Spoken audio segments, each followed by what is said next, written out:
Olá pessoal, estamos aqui para a nossa aula de direção defensiva número 8. Há várias semanas já estamos abordando este tema, não é mesmo? A direção defensiva é uma matéria que cai bastante na sua prova teórica lá no Detran. Hoje nós vamos falar de dois assuntos muito importantes, muito cobrados na prova, que é a reação, frenagem e parada e também o travamento das rodas. Vamos começar então pela reação, a frenagem e a parada. O que vem a ser a frenagem? Bom, a frenagem ela é a utilização do sistema de freios para se diminuir a velocidade ou parar o veículo automotor completamente. Isto é a frenagem, né? E para que você aviste algum obstáculo ou uma situação em que você precisa reduzir a velocidade do veículo ou até parar, você tem um tempo de reação.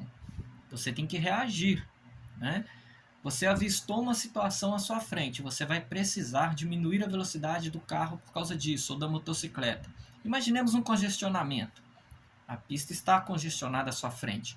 Você tem um prazo para reagir e conseguir reduzir a velocidade e até parar aquele veículo automotor.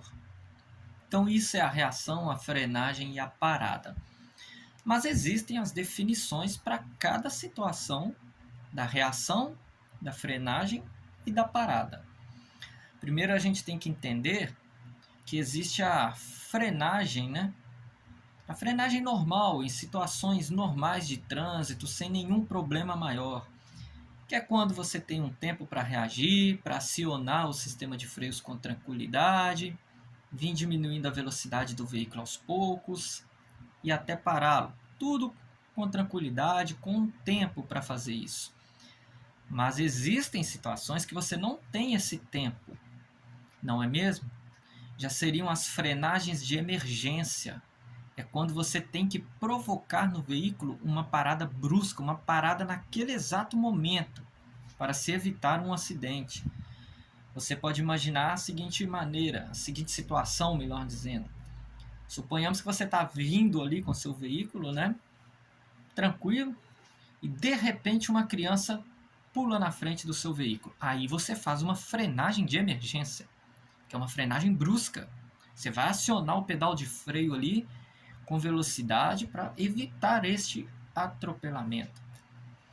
Mas a frenagem de emergência, que é essa que estou mencionando para vocês, ela é para ser utilizada somente para esse fim, evitar situações que você não estava esperando, evitar os acidentes, as coisas que apareceram na sua frente na hora, né?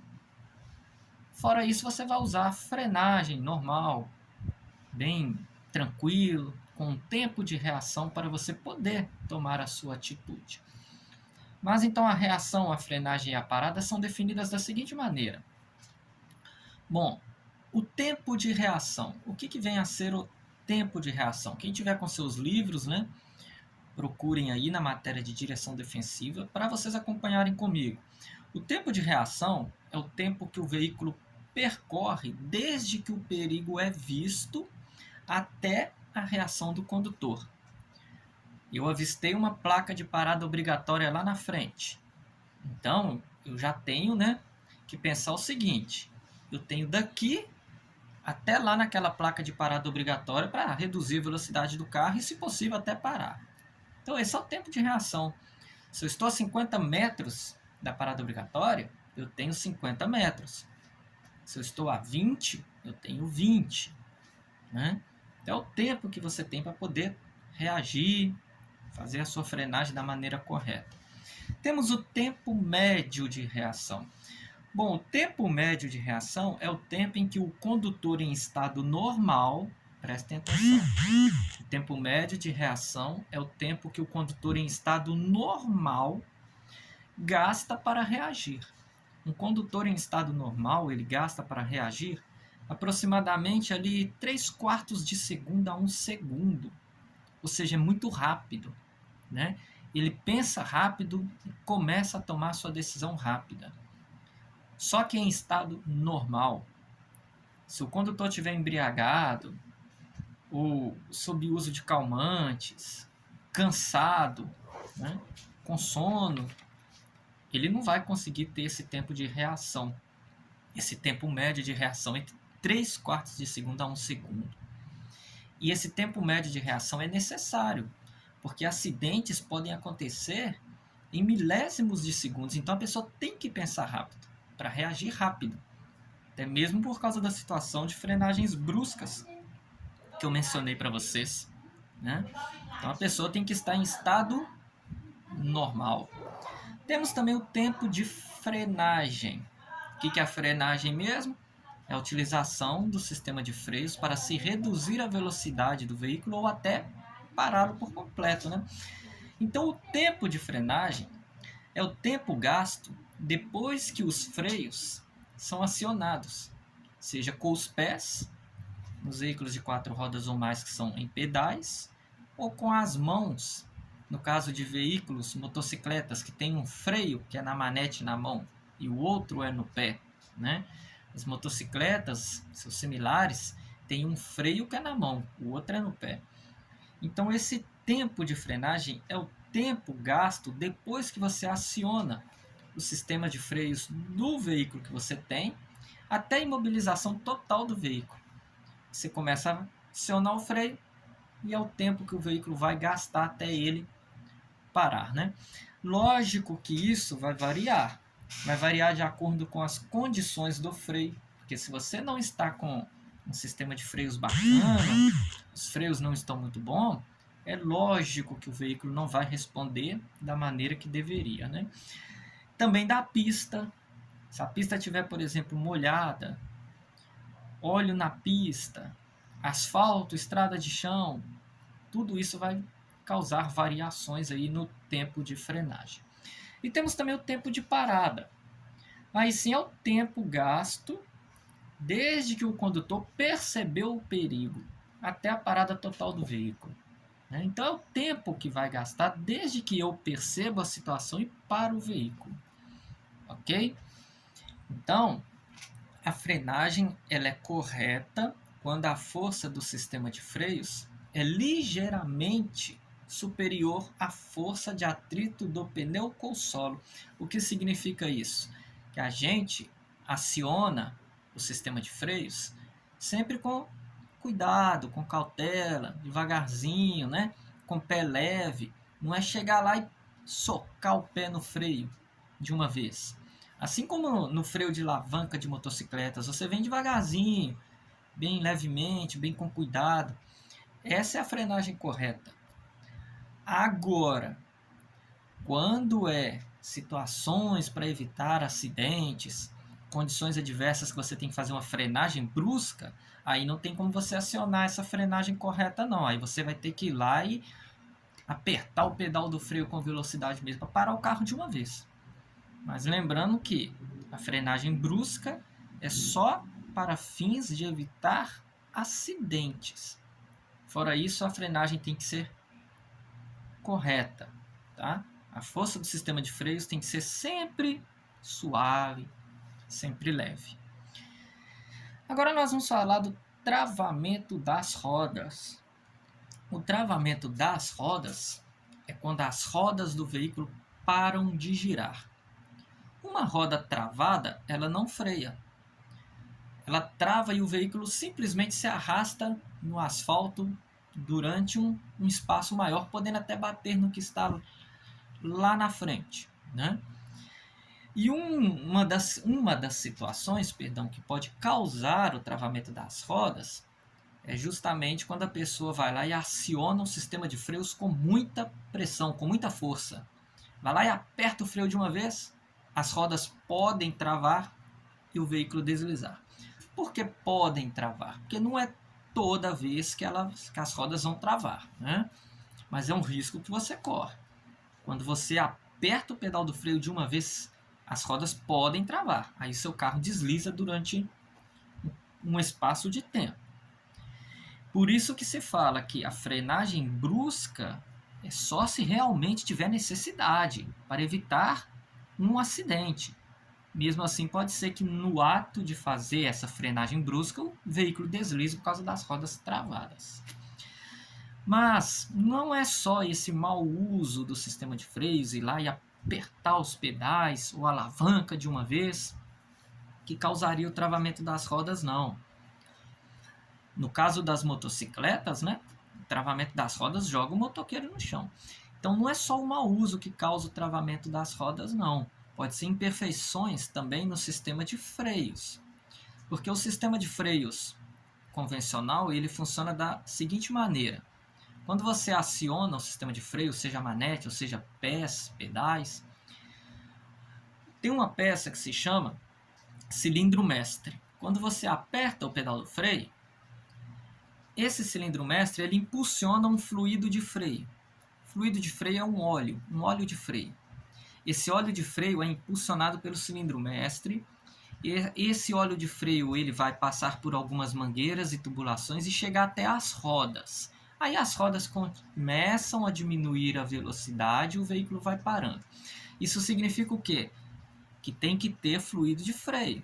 Porque esse fluido de freio que passa pelas mangueiras e chega nas rodas é que faz com que a velocidade do veículo vá diminuindo aos poucos. Tá? Então tem que ter fluido de freio. Então algumas situações podem causar travamento das rodas. Está faltando fluido de freios. A pessoa aperta o pedal do freio, não tem fluido, as rodas travam. O carro desliza, bate no que tiver lá na frente.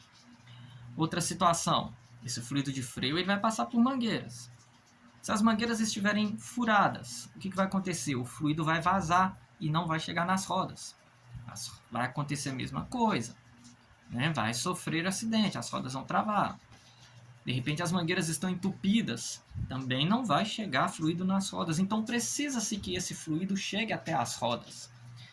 Então, além de você apertar o pedal com muita violência, né, com uma força de atrito muito maior do que a força do pneu com o solo, além disso poder ocasionar o travamento das rodas, as imperfeições no sistema de freios também podem ocasionar falta de fluido, mangueiras furadas ou entupidas e o óleo não chega até as rodas. Tá? Mas para resolver esse problema, na questão das pessoas que têm dificuldade em utilizar o sistema de freios. Porque tem pessoas que toda vez que vai simplesmente frear um pouco o veículo para diminuir a velocidade, ele faz trancos no carro. Ele dá aqueles trancos tão fortes que ele mesmo e os passageiros chegam a ter o corpo impulsionado para frente. Isso é uma dificuldade que a pessoa tem, é o que a gente chama de pé pesado. A pessoa tem uma dificuldade em utilizar o sistema de freios corretamente. Aí ela aperta com muita força. Para ajudar essas pessoas, criou-se um sistema que se chama freios ABS, que a gente estuda melhor sobre eles nas aulas de mecânica. Nós temos vídeos de mecânica, podem assistir. O ABS significa antibloqueador de sistemas. Em outras palavras, antibloqueador das rodas. É um tipo de freio que não deixa as rodas travarem por mais que você aperte o pedal com violência. Tá? Esse freio ABS ele tem sensores eletrônicos. Na hora que você aperta o pedal do freio com violência, esses sensores mandam informações para as rodas e as rodas continuam girando normalmente, diminuindo a velocidade normalmente. Porém, o ABS é para ajudar as pessoas que têm problemas, dificuldade com o chamado pé pesado. O freio ABS não vai fazer milagres. Ou seja, se o seu sistema de freios estiver com defeito, estiver faltando o fluido de freio, né, que é o óleo de freio, aí não tem ABS que resolva o seu problema, né? Aí já é revisões que deveriam ter sido feitas no veículo e não foram feitas, né? Talvez até um desleixo do condutor que já percebeu que os freios não estavam bacana, mas quer rodar assim mesmo. Né? Naquela ânsia de sempre economizar, quer rodar. Então o ABS ele é para evitar os riscos do travamento das rodas pelo mau uso do sistema de freios por causa da questão do pé pesado. Mas ele não vai fazer milagres. Nós vamos falar agora da distância de segurança frontal, que também é conhecida como distância de segmento. O que é a distância de segurança frontal? Por que ela é chamada de distância de segmento? É quando tem um outro veículo na sua frente, ou seja, tem alguém frontal a você e você está atrás, né? Ele está seguindo e você está indo atrás. Então, é como se você estivesse seguindo um carro que está à sua frente. Distância de segmento frontal. Ok? Bom, a direção defensiva ela alerta para o seguinte: a distância de segmento frontal, você está andando atrás de um outro veículo, vai depender de vários fatores. Por exemplo, se tiver chovendo, se tiver com neblina, se tiver com sol batendo de frente, chuva muito forte, às vezes problemas no sistema de freios e você já sabe que seu freio não está lá grandes coisas. Então a distância de segurança frontal ela depende de diversos fatores, ok? Nós vamos ver aqui que a direção defensiva ela fala o seguinte: a distância de segmento, se você tiver entre 80 e 90 km por hora atrás de alguém, né?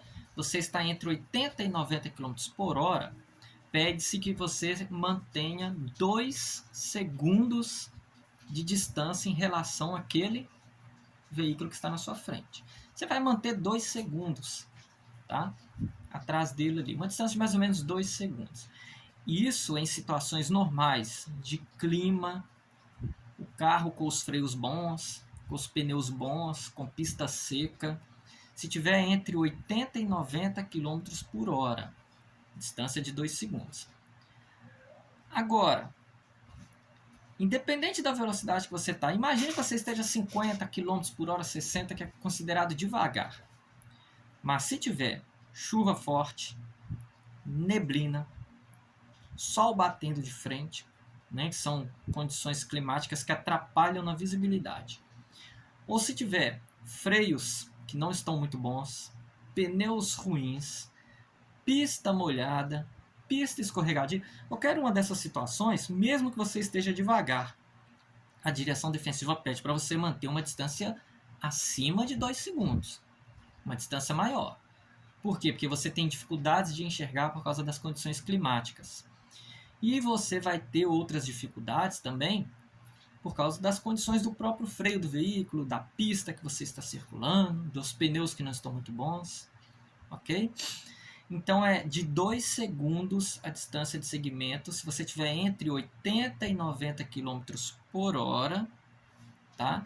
Em condições normais de clima, de mecânica do veículo, de tudo. Isso para veículos pequenos, tá? Tem esse porém. Essa distância de 2 segundos, 80 e 90 km por hora, com todas as situações normais, é para veículos pequenos, veículos leves. Se a situação envolve um caminhão, um ônibus, veículos maiores, veículos pesados, mesmo que você esteja entre 80 e 90 km por hora, em condições normais de todas as situações, você tem que manter distâncias maiores, porque se trata de um veículo pesado, que é mais difícil de parar. Ok? Então, por hoje a gente vai ficar por aqui. Espero que vocês estudem bastante. E lembrem-se, esses 3 pontos que a gente estudou aqui, falando sobre a frenagem, o travamento das rodas e a distância de segurança, caem bastante na prova. Então, estudem bastante e até a próxima aula.